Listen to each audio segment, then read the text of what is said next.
Between 1970 and 1971, director Dario Argento helmed 3 films in the Giallo tradition, known collectively as the Animal Trilogy. With his 1970 debut, The Bird with the Crystal Plumage, he redefined the Giallo as a modern, violent, metropolitan thriller exploring themes of male paranoia and urban malaise, and ushered in a slew of imitators that ran the gamut from inventive reimaginations to uninspired formulaic knockoffs. With his 2 subsequent films, The Cat O' Nine Tails and Four Flies on Grey Velvet, both released in 1971, Argento continued to refine his directorial voice, experimenting with editing, camera work, and sound, all against the backdrop of the same tried and trusted narrative of a male outcast adrift in a modern Italian city, becoming embroiled in a whodunit mystery, the solution to which throws into question his very sense of self. Following the success of the Animal Trilogy and the veritable explosion in popularity of the Giallo at the hands of other filmmakers including Sergio Martino, Lucio Fulci and Umberto Lenzi, Argento walked away from the genre, aiming to broaden his horizons with the Door into Darkness television series and an ill-fated dalliance with historical comedy in the form of 1973's The 5 Days of Milan. The film was poorly received and lacked the international appeal of his earlier work, and so, in 1975, when the trailer for his 5th film announced in grandiose fashion an exceptional event, Dario Argento returns to thrillers, there could be little doubt that something special was about to be unveiled. Audiences at the time, however, could scarcely have predicted just what they were in store for. With this film, Argento would cement his position as one of Italy's all-time great filmmakers, leaving his fellow Giallo directors in the dust and offering up the final word on the genre, a Giallo to end all Gialli.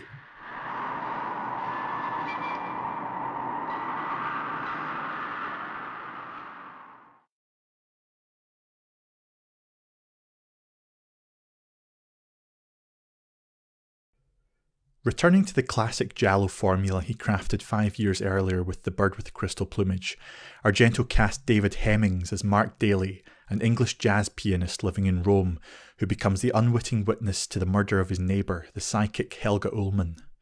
Convinced that he saw an important clue to the killer's identity but unable to work out what it is, Mark launches his own investigation, teaming up with a feisty journalist, Gianna Brezzi, played by Daria Nicolodi. For Deep Red, Argento brought with him almost the entire principal creative team from the 5 Days of Milan, including its cinematographer, art director, costume designer, editor, and composer. Stylistically, however, the films couldn't be more at odds.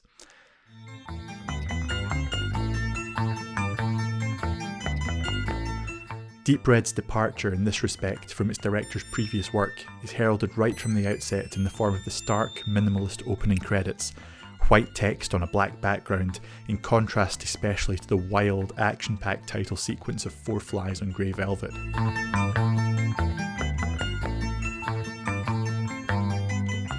Then, midway through the credits, something altogether unexpected happens. The titles stop, the music abruptly fades out, and we fade in on a scene of sudden, brutal violence as, in silhouetted form, we watch one person stab another to death while a child's lullaby plays.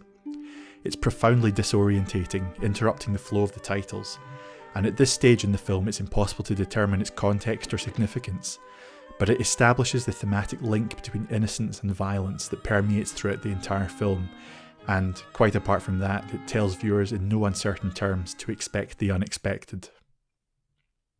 In contrast to the rules of cinema as they're traditionally understood, Deep Red unashamedly calls attention to its own artifice. The first scene of the film proper, which introduces Mark chastising his band for the overly polished nature of their performance, lays this out. It's too clean, he says, too precise, too formal. It should be more careless. In other words, what he's looking for is not a synthetic, slickly produced piece of music, but one which draws attention to its performative nature, warts and all.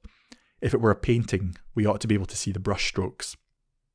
In Deep Red, the brushstrokes are visible in almost every frame, from the artfully composed long shots in which the actors are placed within the set like pieces of chess on a board, to the slightly awkward pre-Steadicam point of view shots in which the camera assumes the role of the killer and each of the operator's footsteps can literally be felt.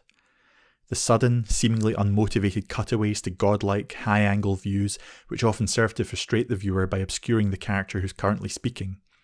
and the transitional moments in which fragments from one scene literally bleed into the next, a technique which Argento experimented with on the Cat o' Nine Tails and Four Flies on Grey Velvet, but which surfaces here to a far greater degree. And then, of course, there's the Parapsychology Conference, which kicks off the narrative proper, taking place in a theatre, where better to highlight the film's supreme theatricality, and beginning and ending with the dramatic opening and closing of a set of deep red curtains. The performance of Maca Merrill in the role of the clairvoyant Helga Ullmann is also shot through with theatricality, her over-the-top gestures and line delivery entirely suited to her environment. It's in moments like these that the director seems to be telling the audience, look at the technique, notice it, this is something wholly constructed. As the film continues, Argento constructs a world steeped in artificiality. More often than not, the streets are empty and devoid of life, occupied only by those characters whose function is essential to the progression of the narrative. When background characters do appear, they're often posed like mannequins, most notably in the Blue Bar where Mark and his friend Carlo perform their music.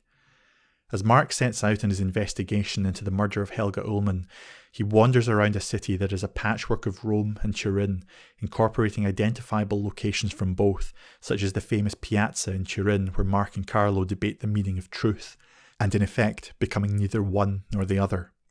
In a previous scene, Argento even audaciously restages Edward Hopper's painting Nighthawks, transplanting this classic slice of Americana directly into the piazza itself. The grandiose locations, from the nocturnal cityscapes to the ancient crumbling building which holds the key to unlocking the mystery, dwarf the actors, further adding to the sense that they're performers on a wide, expansive stage as opposed to inhabiting a conventional filmic world. The result is a film that is considerably more avant-garde than any other giallo of this period. Perhaps only Giulio Questi's demented, Godard-inspired 1968 giallo Death Laid an Egg can compete with it in terms of artistic aspiration. Argento's films, and those of his golden age of 1975 to 1987 in particular, have frequently been subjected to accusations of style over substance. And it's certainly true that from 1975 onward, he became increasingly less concerned with narrative coherence, preferring to concentrate on increasingly grandiose spectacles and technical experiments. The Luma crane shot from Tenebrae, for example, or the audacious bullet through the keyhole stunt in Opera. These criticisms, however, miss the point.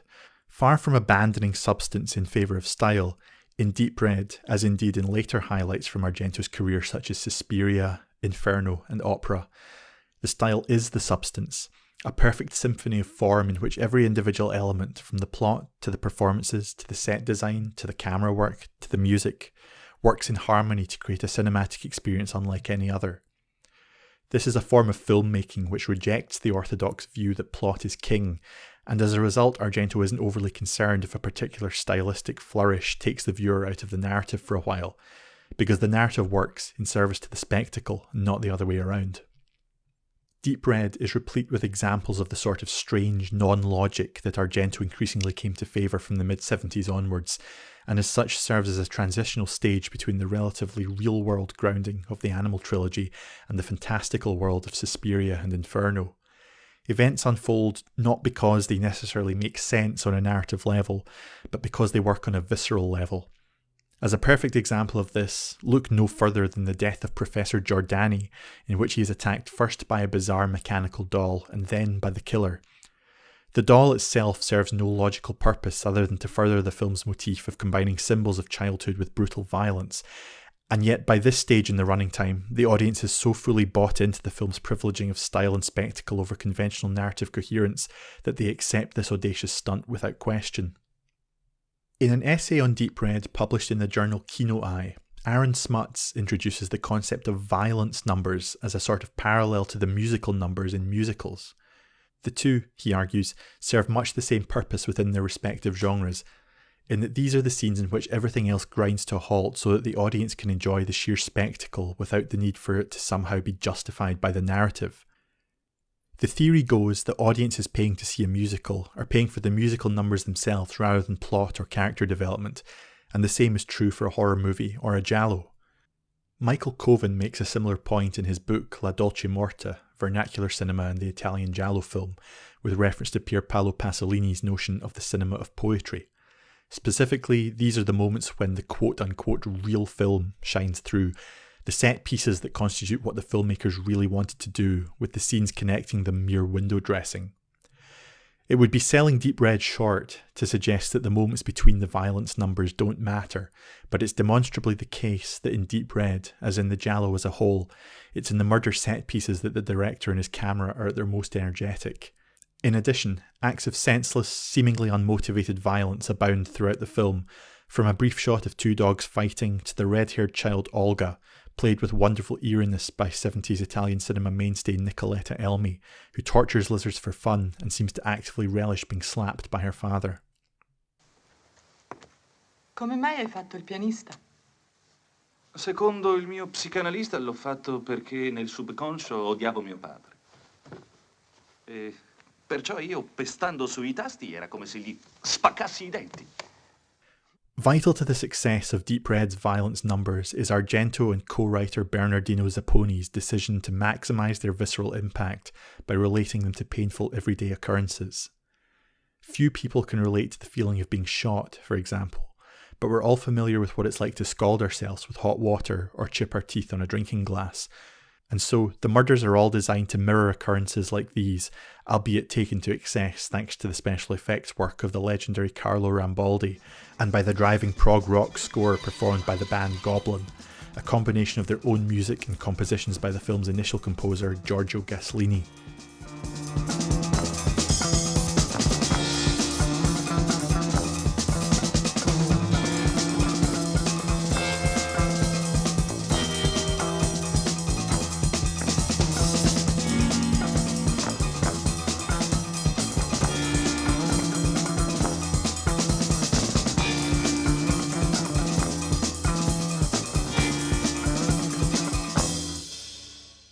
Goblins was to be a particularly fruitful collaboration with Argento, as they, more than anyone else, would arguably be responsible for creating what people regard as the Argento sound. Their score plays as significant a role as the camera work or editing in producing the sense of nervous dread that accompanies the build-up to the murders, or the lengthy, dialogue-free sequence in which Mark explores the crumbling villa on the outskirts of the city.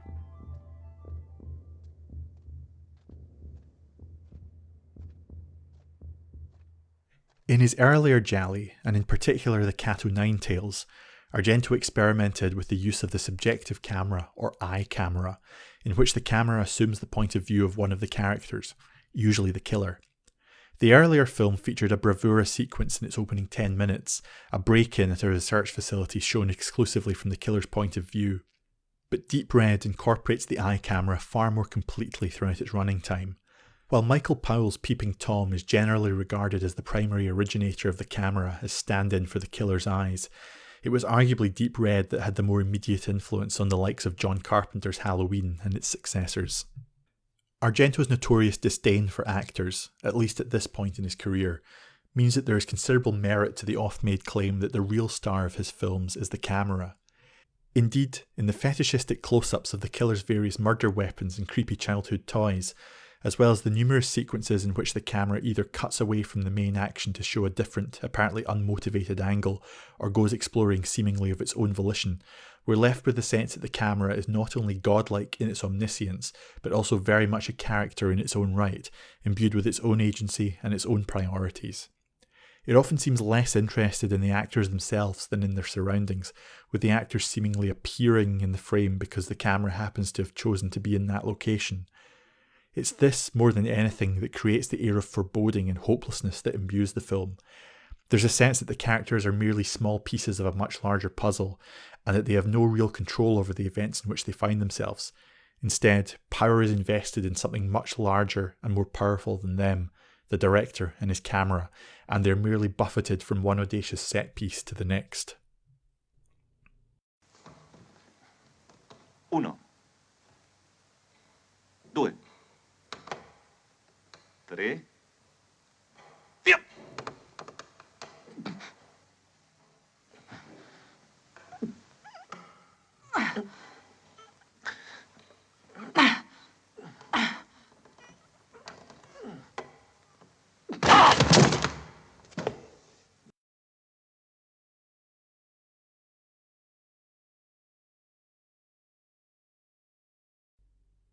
As explored in my essay Giallo and Gender, accompanying Arrow's release of Mario Bava's seminal Giallo Blood and Black Lace, one of the main anxieties articulated in the Giallo is that of the status of the common man in a world transformed by globalization, urbanization, and the growing empowerment of women.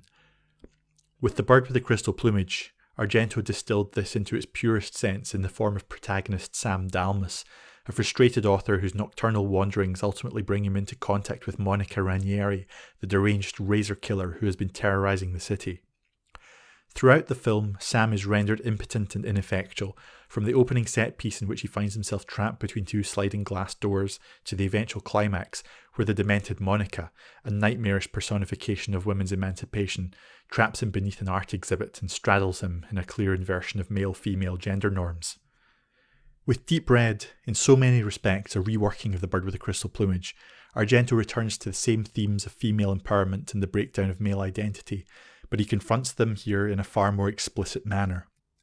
All of his 70s gialli deal with male insecurity and female power to some degree, with his protagonists, as Chris Gallant argues, invariably attempting to define their masculinity against female passivity.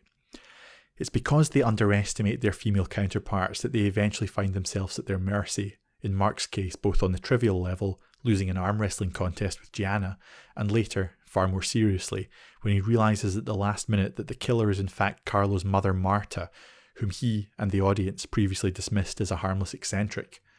While Mark is never emasculated in as explicit a manner as Sam in The Bird with the Crystal Plumage, the overall effect is strikingly similar. He cruises through the film believing he's in control of himself, when in reality he's always one step behind the killer and fails to understand the true significance of the trail of clues he's been following until it's too late. It's in Gianna's lengthy conversations with Mark, most of which are severely curtailed in the shortened English language export version, that Argento explores these themes in depth, making these arguably the most important scenes in the entire film. While not necessarily advancing a viewpoint that's either progressive or reactionary, these scenes allow Argento to explore and unpick Mark's anxieties in a way that's both light-hearted while also making a serious point. For Mark, the idea of being beaten by Gianna, even in something as trivial as arm wrestling, is an affront and something he's unable to accept. His continual protestations that Gianna is a cheat don't exactly do much for his credibility, and given how seriously he took the contest, his contemptuous dismissal of Gianna's bloody stupid games sounds like the petulant whining of someone who can't admit he's been proved wrong. Because so much of his interaction is in the form of slapstick comedy, both he and the masculinity he claims to speak for end up looking decidedly foolish. The emasculation of the Giallo's male protagonist is nothing new. What is atypical, however, is the sense of mischief with which it's infused here, inviting us to laugh along with Gianna at Mark's expense.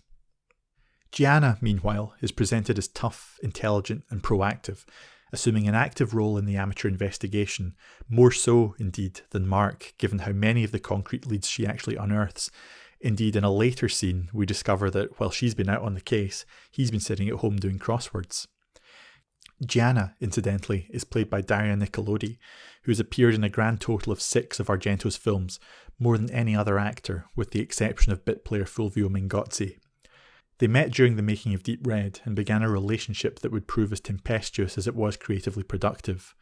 While many of their later collaborations produced impressive results, the breakdown of the relationship between director and actress meant that Nicolodi never again got to play as joyful and light-hearted a character as Gianna.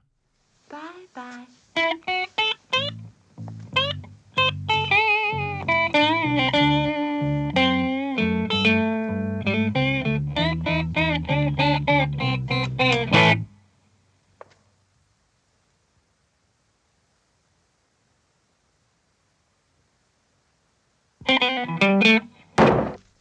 As the film progresses, the relationship between Mark and Gianna repeatedly usurps traditionally conceived male and female roles in a film of this type, and a comparison between this and a more traditionally reactionary giallo such as Sergio Martino's The Strange Vice of Mrs. Ward is revealing.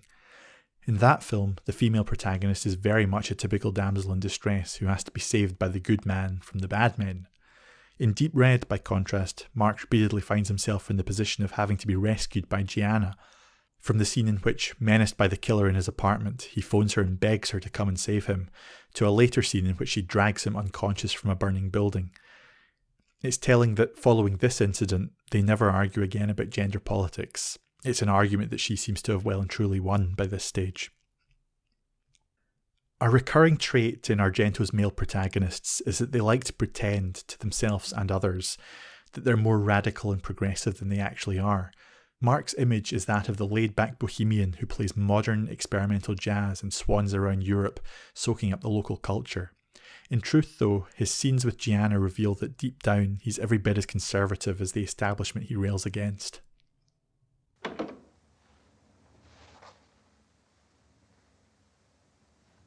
Oh, mi scusi, ho sbagliato.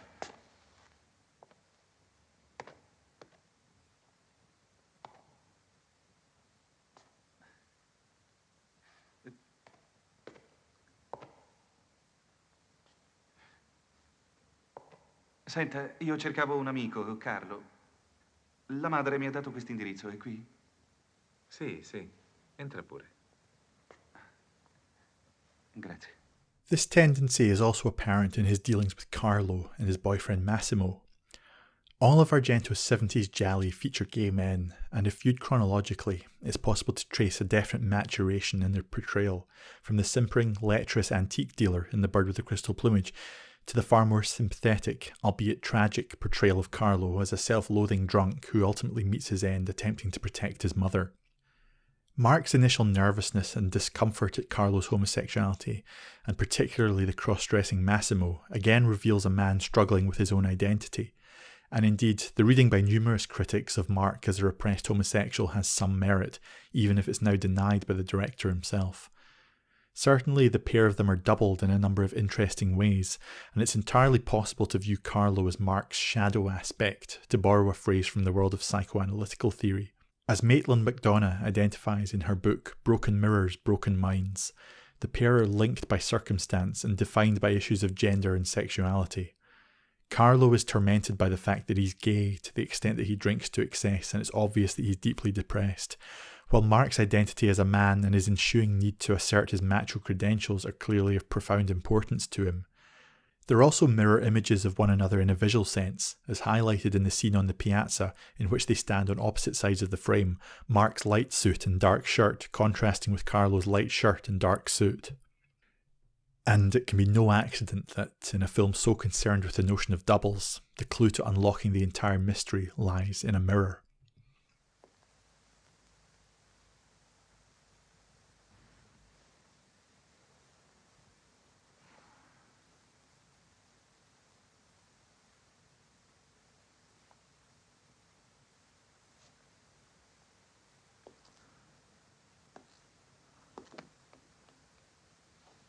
Uno specchio.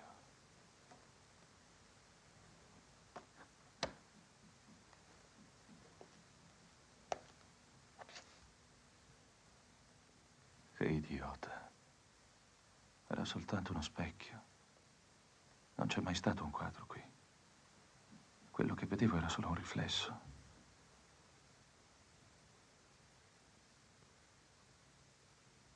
Avevo visto la faccia dell'assassino. Massimo, incidentally, is in fact played by a woman, the actress Geraldine Hooper, in a classic example of the sort of blurring of gender identities that Argento indulges in throughout Deep Red, to the extent that it affects virtually every significant character in some way. In addition to the obvious examples of Carlo and Massimo, who challenge conventional norms by virtue of their sexuality, and Mark and Gianna, whose interaction turns conventional gender roles on their head, the film is populated by characters of indeterminate gender or sexual orientation, from the effeminate Professor Bardi to the concierge in Massimo's apartment block, who appears to be, like him, a man in drag. The appearance of the killer, too, plays on notions of gender indeterminacy, combining the traditionally masculine raincoat, slacks and shoes with heavy eye makeup. This makeup, seen being applied in a series of extreme close-ups of the killer's eye, serves as a playful double bluff, engaging with an audience who in 1975 would have been well aware of Argento's penchant for female killers. The degree to which the eyeliner is exaggerated and the fetishistic depiction of its application are suggestive of performance. In other words, the look is almost too feminine to actually be feminine. Guarda, magari hai visto qualcosa di talmente importante che non te ne rendi conto. Ma io vorrei solo cercare di capire, Sai, perché... certe volte quello che vedi realmente e quello che immagini si mischia nella memoria come un cocktail, del quale tu non riesci più a distinguere i sapori. Ma io ti sto dicendo la verità. No, Mark, tu credi di dire la verità e invece dici soltanto la tua versione della verità. A me accade spesso.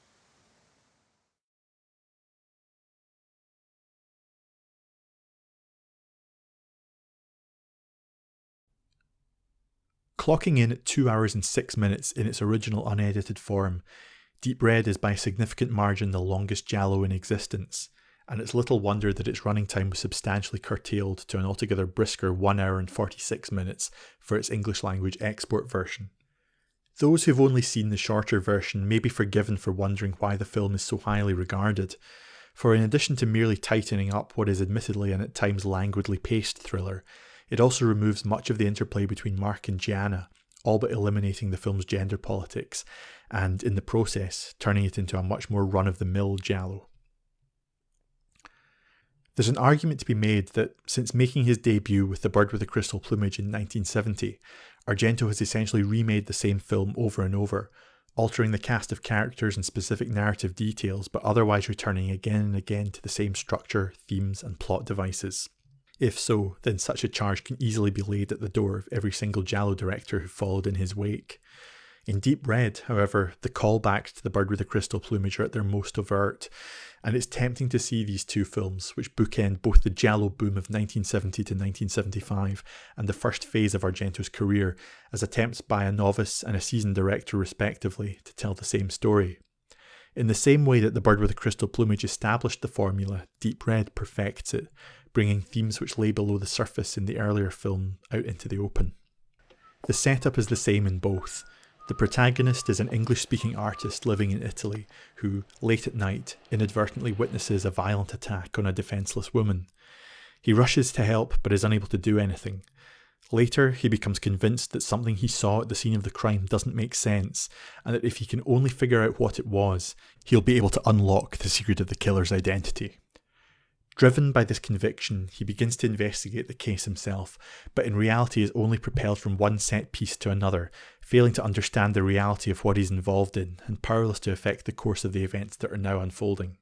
A naive but profoundly disturbing painting depicting an act of brutal violence holds the key to the killer's identity and motivation, but its true significance doesn't become clear until much later. Eventually, a situation arises where the protagonist thinks the case has been solved when the person to whom all the clues have pointed confesses to the crimes, then promptly dies. The protagonist believes everything has been wrapped up, but as he wanders aimlessly through the urban landscape, his mind begins to race again because something still isn't quite right. There's still that one niggle, that vital piece of the puzzle that hasn't been put into its proper place yet. Eventually, it all clicks. He works out what's really going on and finds himself face to face with the killer, an encounter from which he barely escapes with his life. It's at this point that he realises that he hasn't actually been in charge of his own fate at all, and that, though the mystery itself has been resolved, his own uncertainty as to his place in the world is as overpowering as ever. What separates Deep Red from The Bird with the Crystal Plumage, and indeed the giallo canon as a whole, is its upfront foregrounding of themes which lie beneath the surface of virtually every giallo, but which are rarely articulated in an explicit manner. Through the characters of Mark Daly and Gianna Brezzi, as well as secondary characters like Carlo and Massimo, Argento depicts a masculinity in the process of painful transition, dramatising the paranoia and uncertainty of a generation of men no longer sure of their own identity as a result of the seismic social changes that took place in the post-war years, not least the advancing women's liberation movements. As light-hearted and flippant as Mark and Gianna's conversations are, therefore, they articulate something deeper and more profound than what lies on the surface of the typical giallo, or is apparent in the film's Baudelarized export cut. And in many respects, while this may well be the ultimate giallo, it also shows Argento itching to break away from the conventional trappings of the genre he played such an instrumental role in defining. In the casting of David Hemmings in a role similar to the one he played in Antonioni's Blow Up, he seems to be aiming for a more overtly art house frame of reference than is typical among gialli. In many respects, Blow Up is a sort of anti-Giallo, famed for its refusal to offer a logical conclusion to its mystery. And while Deep Red is nothing like as obtuse, by the final frame the viewer is left with a similar sense that nothing has really been resolved, compounded by the abrupt cut from the killer's demise to the closing credits, showing Mark staring in confusion at his reflection in a pool of blood rather than offering him, or the audience, any sort of closure. And on a similar note, the introduction of elements of the supernatural shows the director growing frustrated with the rigidly defined framework of the Giallo. Although Argento had dabbled with weird science in Four Flies on Grey Velvet, with the assertion that a dead person's retina carries an imprint of the last thing they saw, Deep Red steps far more overtly into the fantastic in the form of Helga Ullmann's seemingly genuine psychic powers. Through his use of the camera as virtually an independent character in its own right, and the presence of ominous wind sounds in the soundtrack, Argento seems to further suggest the influence of decidedly non-human forces on the character's fates. And of course, a couple of years later, he would go on to fully embrace the supernatural in the form of his psychedelic Technicolor masterpiece, Suspiria. When Deep Red was released in 1975, the main Giallo boom was more or less at an end. By and large, the genre's main period of success and productivity had been confined to the earlier part of the decade, during which virtually every jobbing director in Italy made at least one Giallo. Beyond 1973, however, public interest in the format had begun to wane, and most of its directors had moved on to other genres, such as police thrillers and erotic comedies. Julian Granger, in his essay on Deep Red, refers to the film as the final word on the subject, and while Argento would subsequently return to the Giallo and indeed take it into new and unexplored territory with Tenebrae in 1982 and Opera in 1987, there's a definite sense that, with Deep Red, Argento had succeeded in perfecting the form and said all there was to be said about it at that particular point in time. It's telling that, following Deep Red, Argento again abandoned the genre, and ironically enough, his golden age began at precisely the same moment that the Giallo's golden age came to a close.